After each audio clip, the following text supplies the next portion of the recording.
ថ្ងៃនេះចៅរកត្រីបានច្រើនណាស់ចៅគិតថានឹងយកត្រីខ្លះទៅផ្ញើអូននុតបន្តិចបន្តួចផងថ្ងៃនេះបងរកត្រីបានច្រើនណាស់ធំល្អទៀតផងសូមអូនយកទៅទុកធ្វើម្ហូបបរិភោគចុះលបងនេះជាឱកាសលបងហើយទុកឲ្យខ្ញុំអ្នកចាំផ្លូវលបងឆាប់ចូលទៅចិត្តការទៅមិនបាច់អង្វរបងទេនៅឲ្យស្ងៀមទៅបើមិនចង់ស្លាប់នោះ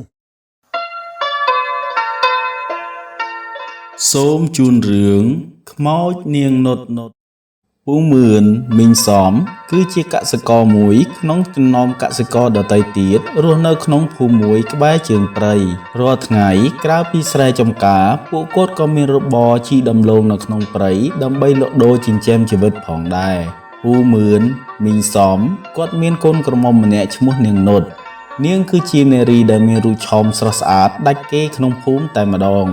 ដូច្នេះហើយបានជាមានកំឡោះជាច្រើនតែងតែប្រាថ្នាចង់បាននាងធ្វើជាប្រពន្ធវើយកូននុតណែថ្ងៃនេះពុកនឹងម៉ែឯងទៅស្រែឯជើងព្រៃហើយឈៀងទៅដកដំឡូងក្នុងព្រៃបន្តិចហើយប្រហែលជាថ្ងៃរសៀលជ្រេបន្តិចទើបត្រឡប់មកវិញកូនឯងនៅផ្ទះចុះទុកឲ្យពុកនឹងម៉ែទៅតែ2នាក់បានហើយចាពុកម៉ែ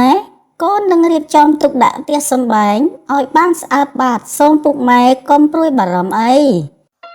ថាហើយពូមឿននិងមីសំក៏បានធ្វើដំណើរចាក់ចេញពីផ្ទះរបស់គាត់បាត់ទៅងាកមកមើលស្នាយវិញជាក្មេងកំព្រាឪពុកម្ដាយរស់នៅជាមួយជីដូនចាស់ជរាម្នាក់ស្នាយជាកំឡោះឧស្សាហ៍ព្យាយាមណាស់ចេះតស៊ូរកស៊ីចិញ្ចឹមជីដូនចាស់ជរាតែម្នាក់ឯងយាយ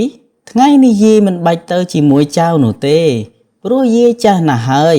ទុកឲ្យចៅទៅរកត្រីតែម្នាក់ឯងបានហើយយាយនៅផ្ទះដាំបាយចាំចៅចុះ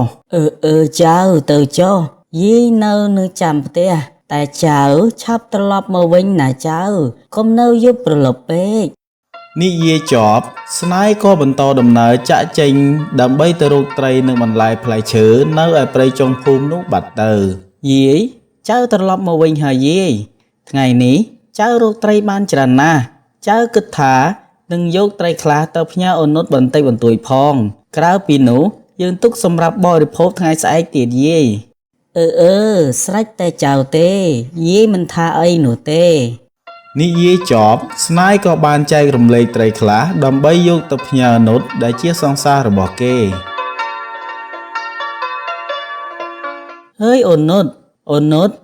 នៅផ្ទះដែរឬទេចាបងអូននៅផ្ទះតើបងមានការអ្វីដែរពុកម៉ែអូនគាត់ទៅស្រែចម្ការបាត់ហើយ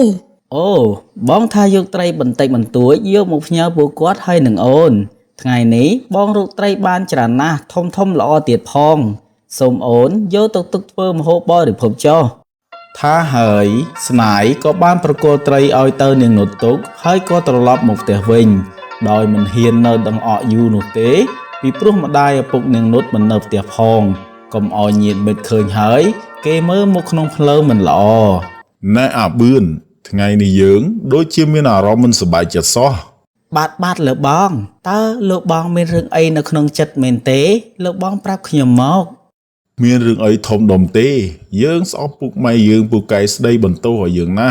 គ្រាន់តែយើងមិនបានជួយធ្វើការងារផ្ទះគាត់សោះដើរតែលេងផឹកស៊ីសប្បាយក៏ស្ដីឲ្យយើងដែរ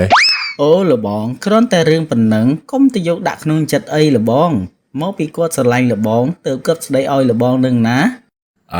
មានតែឯងមួយទេដែលយកចិត្តអញតោះយើងនាំគ្នាទៅផឹកទៀត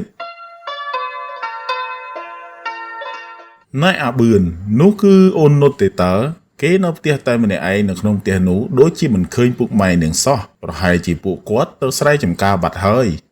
មែនហើយលបងនេះជាឱកាសលបងហើយតោះយើង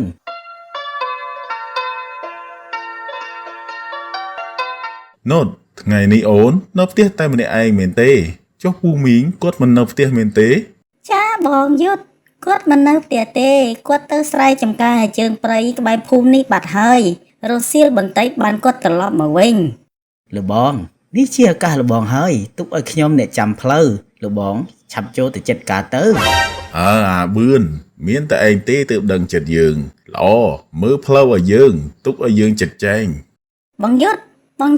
តើបងចង់ធ្វើអ្វីខ្ញុំគឺផងមានអ្នកនៅក្បែរនោះទេបងកុំបងមិនអីទេនុតនៅឲ្យស្ងៀមទៅទុកបងជាអ្នកចាត់ចែងកុំបារម្ភអីនុត បងអ្នកទទួលខុសត្រូវ ទេបងកុំខ្ញុំមិនស្រឡាញ់បងទេខ្ញុំមានអ្នកស្រឡាញ់ហើយកុំបងខ្ញុំសូមអង្វរ មិនបាច់អង្វរបងទេនៅឲ្យស្ងៀមទៅបើមិនចង់ស្លាប់នោះ